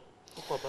Ben, je dirais qu'avec l'offre qui se structure, avec l'offre on commence à avoir des alternatives. Si demain, vous, Marcelin, pardon, vous avez la possibilité de laisser votre véhicule à la maison et en ayant un temps de parcours, un temps de trajet avec le bateau-bus et le bus, qui a mis par exemple, il y a les 8 bus aujourd'hui qui existent. Si vous avez la possibilité de laisser votre véhicule à la maison et que 20% des Ivoiriens adoptent ce comportement en allant vers les transports publics, on n'a plus de problème d'embouteillage. Et les paiements mobiles entrent dans le cadre du transport intelligent? Oui, tout ce qui est billettique, effectivement, rentre. Et à ce niveau-là, il faut saluer les initiatives en Côte d'Ivoire. Il y a beaucoup d'initiatives. Il y a des startups qui ont développé effectivement ce type d'outils de paiement. On a même la société de transport public qui a proposé ce type de moyens de paiement aujourd'hui qui ont commencé effectivement. Voilà. Alors, où on vous attend également, c'est au niveau de la signalisation des messages, parce qu'on sait qu'on connaît à Abidjan notamment les moments d'embouteillage. Voilà, au moins on sait qu'à certaines heures, voilà. Et ça, il y a des solutions aussi pour ça, pour des messages, pour faire en sorte qu'on sache au moins le taux de pollution, voilà, on vous attend là aussi. Nous ne sommes qu'une association qui a pour but... c'est ça maintenant? Nous sommes une association qui a pour but de faire la promotion. Donc aujourd'hui, nous vous disons que ces moyens existent à travers des panneaux à messages variables, à travers des centres de contrôle qui permettent effectivement de lancer ce type de message et donc permettre aux populations d'avoir un autre type de comportement sur les voies. Est-ce que vous avez prévu des formations? Oui, nous avons cette année initié déjà un séminaire avec les collectivités territoriales sur la thématique du stationnement intelligent, où nous avons eu deux entreprises de niveau mondial qui sont venues, qui ont entretenu les collectivités territoriales. L'année passée, nous avons eu un grand séminaire avec le concours de Business France qui a été très suivi également sur toutes les solutions que peuvent proposer les ITS par rapport à la problématique des transports. Vous avez fait plusieurs coopérations. Oui, nous avons des alliances. Nous avons une alliance signée avec l'ATEC qui nous permet effectivement de participer à différentes conférences au niveau mondial, que ce soit en Europe, en Amérique, en Asie, nous participons. Et je dirais même que la Côte d'Ivoire est l'un des rares pays dans la sous-région à avoir une association pour le développement des transports intelligents. Je pense qu'il n'y a que le Nigeria et l'Afrique du Sud qui ont des associations de ce type. Et ça sera seulement en Côte d'Ivoire pour votre association, bien sûr. Vous serez seulement en Côte d'Ivoire, vous allez essayer de vous étendre. Si je suis Marcelin, il y a tellement à faire en Côte d'Ivoire que je pense qu'on va démarrer déjà par ici, à faire la promotion, effectivement de tous ces outils. Il y a rien à faire. Oui. Non, j'ai dit, il y a tellement de choses à faire en Côte d'Ivoire qu'on va se focaliser d'abord sur la Côte d'Ivoire et proposer effectivement ce type de solution. Je pense que psychologiquement, l'Ivoirien est ouvert à ça. Je dis encore, il faut la conduite au changement. Si on montre le bénéfice que ces populations-là peuvent avoir, si on leur donne tout ce qu'elles peuvent obtenir avec l'utilisation de ces outils, je pense que les populations vont adhérer. Et pour utiliser les transports intelligents, il faudrait avoir un téléphone. Vous avez dit, c'est vrai qu'il y a beaucoup de personnes qui ont des téléphones portables, mais tout le monde n'a pas de téléphone portable. Et pour ces personnes-là? Oui, mais pas forcément. Hein. Ce n'est pas forcément qu'il faut avoir un téléphone portable. Il y a d'autres types d'outils, mais je relève quand même que nous avons 30 millions d'abonnés à la téléphonie mobile en Côte d'Ivoire. Et quels sont les autres outils? Ben, écoutez, il y a tout ce qui est dispositifs embarqués qu'on peut avoir qui sont beaucoup plus élaborés. Il y a tout ce qu'on peut mettre au niveau de l'infrastructure routière pour rendre la route même intelligente, permettre à la route de communiquer avec le véhicule, il faut que la route etc. même soit en bon état déjà. Oui, mais si déjà avec tous ces programmes d'investissement au niveau routier, on intègre la variable ITS, vous voyez que déjà on fait un bond en avant. Et voilà. Au niveau de l'adressage aussi, est-ce qu'il n'y a pas un retoilettage en griffe qu'on peut faire? Parce que bon, si le GPS me dit vous êtes à la rue N22 XYZ, bon, il n'y a pas de nom, il n'y a pas de... Voilà, des fois, c'est un peu flou, non? Pas que des fois, pratiquement tout le temps. Oui, on est obligé, c'est ça aussi là, les problèmes réels des usagers du transport en Côte d'Ivoire. C'est-à-dire, des fois, on est obligé de s'arc-bouter à une boutique, à une femme qui vend quelque chose. Je pense qu'il y a beaucoup de vulgarisation à faire. Je dirais que sur la problématique de l'adressage, il y a des solutions qui existent. Je pense que la société qui est en charge des courriers en Côte d'Ivoire a développé des applications qui permettent effectivement de retrouver les personnes. Par exemple, je vais à la rue Nessi, avenue Kadi Fadiga. Voilà. Mais sur l'adressage, il n'y a vraiment pas de... Je pense que c'est des processus qui sont en cours, qui sont en train d'être faits. Mais c'est des choses qu'on peut faire rapidement, parce que c'est très, très important. Regardez Treichville. Aujourd'hui, à Treichville, on se retrouve à vraiment les yeux fermés, alors que ça date des années 50, 60. Vous voyez, donc on peut faire la même chose, mais vraiment de façon... Est-ce qu'il n'y a pas un manque aussi de volonté? Bon, sur l'adressage, je ne dirais pas qu'il y a un manque de... Non, je ne dirais pas qu'il y a un manque de volonté. Je ne dirais pas qu'il y a un manque de volonté. Ce que moi, je peux dire en tant qu'association de promotion des transports intelligents, c'est que... Non, pas du tout. C'est des solutions concrètes qui existent. Et c'est un peu également l'objectif de notre présence ici, pour dire que c'est réel. Ces solutions existent. Ces solutions peuvent être appliquées dans notre pays et peuvent apporter des solutions concrètes aux problèmes que nous avons. On croise les doigts, par exemple. Nous sommes le 4 juin 2018. Oui. Imaginons que votre projet aboutit. C'est tout le mal qu'on peut vous souhaiter. L'Ivoirien de 2030-35, quand il se réveille le matin, comment il se déplace? On va fonctionner en imaginant. Ben d'abord, c'est l'Ivoirien qui va, nous l'espérons, utiliser des moyens alternatifs, qui ne sera pas obligé d'utiliser sa voiture pour aller au travail. Parce qu'il aura eu plusieurs types d'alternatives. Qui respectent l'environnement notamment. C'est l'Ivoirien qui va donc, du fait que son véhicule, il n'a pas eu à utiliser forcément, je dis bien son véhicule pour se rendre au travail, il y a eu moins de pollution au niveau de la ville, il y a eu moins de congestion. C'est l'Ivoirien qui sera sensible à l'information, comme en Europe, on regarde la météo avant de sortir de son domicile, qui va chercher à savoir quel est l'état du trafic, en combien de temps, en quittant son domicile, il peut arriver à son point d'arrivée. Et c'est, moi, je pense, l'Ivoirien qui, effectivement, aura un autre rapport à sa mobilité, qui va, effectivement, avoir une mobilité beaucoup plus intelligente, beaucoup plus rationnelle, beaucoup plus...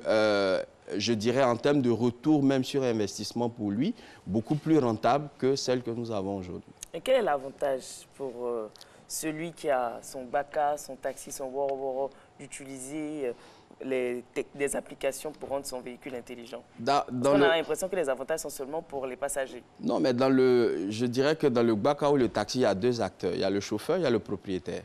Je pense que le propriétaire est conscient qu'en optimisant les durées de trajet, en suivant son véhicule à la lettre avec sa tablette ou son téléphone portable, en sachant exactement où son véhicule se trouve, il améliore sa rentabilité. Pour le chauffeur, ça lui permet de devenir un chauffeur professionnel. Ça lui permet effectivement d'avoir un statut dans la société, de bénéficier d'une retraite, etc. Donc, vous voyez, il y a beaucoup d'effets liés à l'utilisation des nouvelles technologies dans le cadre du transport. Monsieur Ibrahim Koné, il y a une bonne nouvelle pour vous. Depuis 3 semaines, il y a une communication qui a été adoptée en Conseil des ministres relativement à l'adressage. Donc ça augure vraiment d'un bon plateau pour exceller. Hein. Je vous ai dit tout à l'heure que nous avons une volonté politique affirmée d'utiliser les nouvelles technologies et je pense, sans me tromper, que les prémices de l'émergence se ressentiront dans les transports. On espère partager votre optimisme, mais pendant ce temps, il y a des solutions à créer. Hein. On parle beaucoup d'Abidjan, mais il ne faut pas oublier aussi l'intérieur du pays. Parce que là-bas aussi, on ne peut pas le croire, mais il y a des problèmes de transport. Quelles sont les solutions, par exemple, qu'on peut apporter à ce type d'endroit-là, qui n'est pas trop urbanisé, mais qui a aussi besoin de fluidité au niveau du transport? D'accord. Déjà, Abidjan, c'est 80% du trafic au niveau, entre 70 et 80% du trafic au niveau national. Quand je dis Abidjan, c'est le Grand Abidjan. Vous avez ensuite les axes, l'autoroute du Nord, vous avez l'autoroute de Grand Bassam, sur lesquels, effectivement, on a une problématique, je pense, spécifique liée à la sécurité routière. Donc, où il faut pouvoir effectivement avoir un niveau de contrôle assez important et permettre effectivement que les automobilistes puissent réduire un peu la vitesse, etc. Au niveau des autres centres urbains, des pôles urbains, c'est effectivement au niveau de tout ce qui est transport local, avec notamment ce que vous appelez les woro-woro, que les populations utilisent effectivement pour se déplacer. C'est au niveau plus local avec les collectivités territoriales. Peut-être qu'il va falloir qu'on voie ce qu'il y a lieu de faire. Mais j'insiste encore pour dire que pour l'ensemble de ces acteurs-là, les nouvelles technologies permettent effectivement d'apporter des solutions concrètes. Mais est-ce que vous rencontrez l'adhésion de tout le monde?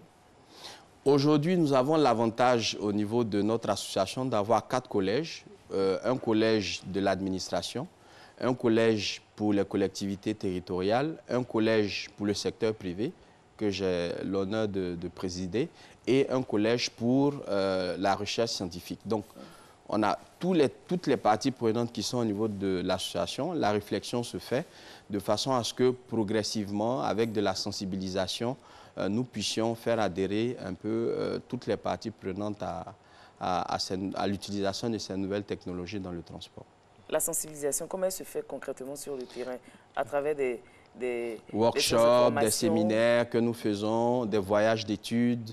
Nous participons à différentes conférences internationales où nous faisons partie de tout le monde pour que ces acteurs importants-là se rendent compte qu'effectivement, c'est possible. C'est possible qu'on le fasse ici. Est-ce que vous avez des rencontres, je ne sais pas si ça a été évoqué, en B2B, par exemple, avec des représentants charismatiques du monde du transport, tout ça? Oui, nous avons eu, comme je l'ai dit, un séminaire récemment avec des acteurs du secteur privé français et des acteurs locaux au niveau donc, des transports. Vous savez qu'on est sous la lagune dans nos pays, notamment en Côte d'Ivoire, est sous-utilisée. Alors on se rappelle que dans les années 60, 65, 66, il y avait des compétitions de bateaux à la lagune, tout ça. Tout le monde se déplaçait pour aller voir. Nos parents qui habitaient à l'époque dans les environs. Mais aujourd'hui, c'est sous-utilisé. Ça, c'est pas une manne, ça? C'est une alternative. Ça a commencé, je pense qu'il y a 2 nouvelles sociétés au niveau du transport lagunaire. L'année passée, ils ont annoncé qu'ils ont transporté plus d'1 500 000 Ivoiriens. C'est déjà beaucoup. Ouais. Je pense qu'il faut encourager cela et surtout comprendre que ça rentre dans le cadre de la mise en place d'un système de transport multimodal, mhm, qui va permettre aux populations d'utiliser la route, la lagune et bientôt le ferroviaire avec le métro. Le problème, c'est avec les airs. Vous n'en parlez pas, mais ce n'est pas développé. C'est parce que ce n'est pas développé que la route est beaucoup plus prisée. Sinon, si on a la possibilité de prendre un avion pour aller à Yamoussoukro, faire un aller-retour. Mais là, on parle effectivement des pôles urbains, hein, donc des centres-villes, des quartiers périphériques. Donc, on parle effectivement, dans un premier temps, des pôles urbains où effectivement, on a des problèmes de congestion, on a des problèmes liés donc à la circulation, voilà, à la sécurité routière, etc. Et c'est là, effectivement, qu'on doit pouvoir travailler. Mais c'est clair que l'aérien propose des solutions. Également, lorsqu'il s'agit d'aller vers d'autres zones, etc. Ou quand on a des villes, moi je connais par exemple le cas de la ville de São Paulo au Brésil, qui a la deuxième flotte d'hélicoptères au monde après New York. Voilà, tout simplement parce que la ville compte à peu près 22 millions d'habitants. Donc, pour aller rapidement, vous avez des bouchons sur souvent des kilomètres et des kilomètres. Donc, on utilise l'hélicoptère comme on utiliserait un taxi. Voilà, mais on n'en est pas encore là. Mais non, mais je pense que ça, il faut reconnaître, il y a des aéroports qui sont en réflexion, tout ça. C'est en train de revenir petit à petit. Mais moi, j'aimerais qu'on revienne avant la fin de l'émission sur les forces de l'ordre, les personnes en charge, par exemple, de gérer le transport au quotidien. Il faut doter ces personnes-là de moyens également. Mais ça faciliterait la tâche. Et ça fera que le transport, que le transport soit un peu plus facilement intelligent. Oui, les nouvelles technologies permettent effectivement aux forces de l'ordre d'être beaucoup plus opérationnelles, d'être beaucoup plus efficaces parce qu'ils ont un accès en temps réel à l'information, notamment avec une intégration avec les bases de données pour tout ce qui est immatriculation, permis, etc. Donc, c'est des choses qu'on voit aux États-Unis, en France. Un policier rentre dans son véhicule, il tape un numéro d'immatriculation, tout de suite, il accède à la base de données, il a toutes les informations. Donc, l'utilisation de ces nouvelles technologies-là vont nous permettre effectivement d'améliorer les performances des forces en charge donc, du contrôle routier. Les transports en Côte d'Ivoire, les transports intelligents en Côte d'Ivoire, c'est pour demain? Ben, je dirais que ça a déjà commencé. Hein. Ça a déjà commencé. Nous avons des applications qui ont déjà commencé au niveau de la billettique. Je prenais le cas tout à l'heure de la Société de transport abidjanais. Nous avons des cas, des expériences en matière de stationnement intelligent qui ont commencé. Il y a des avis à manifestation d'intérêt qui ont été lancés pour un certain nombre de projets. Je dirais que ça a déjà commencé. Il faut peut-être maintenant passer à la massification de tous ces outils-là et surtout communiquer avec les populations de façon à ce qu'elles se rendent compte de tous les efforts qui sont en train d'être faits. Il y a des applications disponibles? Oui, il y a des applications disponibles. Je pense qu'en matière de tout ce qui est billettique monétique, il y a Timon, qui est une application qui existe. Il est membre même de l'association, c'est notre secrétaire général. Il y a également d'autres types d'applications. Au niveau de la Soutra, je valide, je passe. On a vu un peu toute la communication qui a eu lieu. J'ai rencontré récemment de jeunes startups qui ont commencé à mettre des plateformes pour la vente de tickets de car, des plateformes Internet pour la vente de tickets de car. On a des VTC à Abidjan. On est le seul pays, il faut en être fier. On est le seul pays qui propose ce type de solution-là, qui est quand même assez innovant. Merci beaucoup à vous, M. Ibrahim Koné. Merci pour votre fougue, hein, pour votre envie. Et on a besoin d'Ivoiriens comme ça qui rêvent pour que les choses s'améliorent. Et les résultats commencent, c'est vrai, c'est timide, mais ça commence à se faire sentir. Et voilà, comme on dit chez nous en Côte d'Ivoire, c'est un peu que coton devient pagne, pour parler comme les Ivoiriens. En tout cas, bon courage à vous. Merci. Et puis, on espère que vous allez mettre de plus en plus votre expertise au service de votre pays. Ça fait plaisir de voir des cadres de notre pays qui ont été nourris à la sève de l'instruction au niveau international, venir mettre cette expertise-là vraiment au service de leur pays. Merci beaucoup. Merci à vous. Et puis, bon courage. Vraiment, vous en avez besoin. Beaucoup de courage. beaucoup d'abnégation, mais on espère que ça va aller. Ben, merci beaucoup et continuez à nous procurer de la bonne joie les matins. Merci beaucoup. Matin Bonheur, c'est fini. On espère que vous avez eu beaucoup de joie. Nous, en tout cas, c'est toujours un plaisir de vous servir ici. Effectivement, Marco, nous avons été ravis de partager ces 95 minutes en votre compagnie. Beaucoup de succès dans toutes vos entreprises. Rendez-vous demain. Voilà, rendez-vous demain, même heure, 5h55, 7h30. Audio Jungle.